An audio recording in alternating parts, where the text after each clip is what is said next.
Hello everyone, in this tutorial I will show how to fix Spotify not playing song. For this open your Play Store and on search bar type Spotify.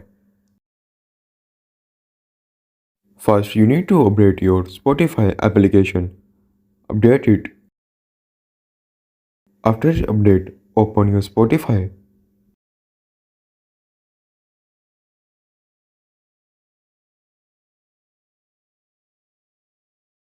Now in Spotify application, play any song.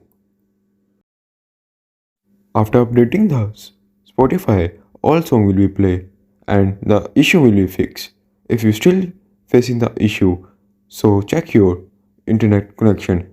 If you have stable internet connection, the song will be play easily.